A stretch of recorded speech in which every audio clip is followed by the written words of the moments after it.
नमस्कार दोस्तों, आइए डिस्काउंट का एक क्वेश्चन और देखते हैं जो एसएससी सीजीएल टायर 2 में 25 अक्टूबर 2015 को पूछा गया। क्वेश्चन दिया गया है, यदि एक दुकानदार खिलौने पर 20% की छूट देना चाहता है तो वह उसे 300 रुपये में बेचना पड़ेगा। यदि वह उसे 405 रुपये में बेचता है तो उसका लाभ का प्रतिशत ज्ञात करो।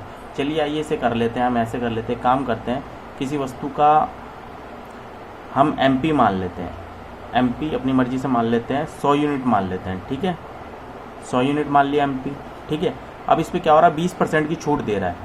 तो कितने परसेंट की छूट हो गई, 20% की छूट हो गई। तो ये कितने यूनिट हो गया, 80 यूनिट हो गया उसका मूल्य। तो ये हमें क्या मिल गया, ये हमें मिल गया इसका SP मिल गया, है ना। MP पर 20% की छूट दी यानी 80 यूनिट हो गया इसका मूल्य। मगर उसमें ये कह रहा है कि अगर 20% की छूट देना चाहता है तो उसे 300 रुपये में बेचना पड़ेगा।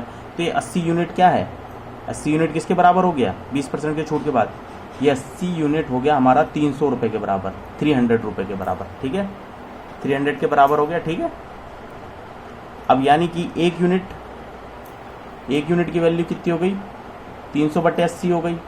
ठीक है, हमें क्या चाहिए, MP निकालना है। हमें जो निकालना है MP निकालना है।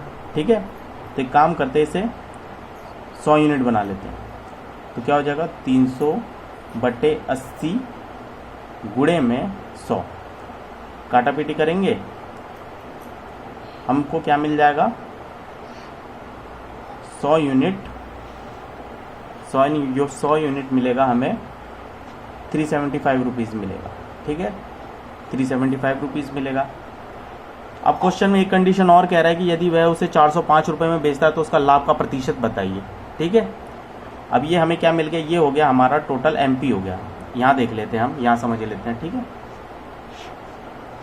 ये हो गया हमें MP कितना मिल गया, MP जो मिला हमें 375 रुपीज़ मिला। ठीक है दोस्तों, 375 मिला। अब वो कितने में बेच, अगर उसे वो 405 में बेचता है यानी 300 रुपये, 375 की चीज़ अगर वो कितने में बेच रहा है, 405 में बेच रहा है। ठीक है, यानी 30 रुपये बढ़ाकर बेच रहा है। ठीक है, 30 रुपये बढ़ा के बेच रहा है तो उसका प्रॉफिट ज्ञात करना है हमें। तो क्या करेंगे हम, 30 रुपये बढ़ा के बेच रहा है तो यहाँ पे लाभ प्रतिशत क्या होगा हमारा, लाभ प्रतिशत हो गया हमारा 30/375 इंटू में 100। ठीक है, अब काट देते, काम करते, इसे 25 से काटते, 25 चौक 100, 25 से कम 25, 25 से कम 25, 25 पंजे 125, तो 15 दूनी 30, यानी कि क्या आ गया हमारा 8%। तो हमारा टोटल कितना होगा, प्रॉफिट उसका होगा 8%। Option C will be the correct answer. हमारा जो आंसर होगा वो 8% होगा। तो दोस्तों क्वेश्चन बहुत अच्छा था, बहुत इंपॉर्टेंट क्वेश्चन था। अक्सर यही क्वेश्चन बार बार रिपीट होते हैं। और प्लीज़ वीडियो को लाइक कीजिए, शेयर कीजिए। धन्यवाद।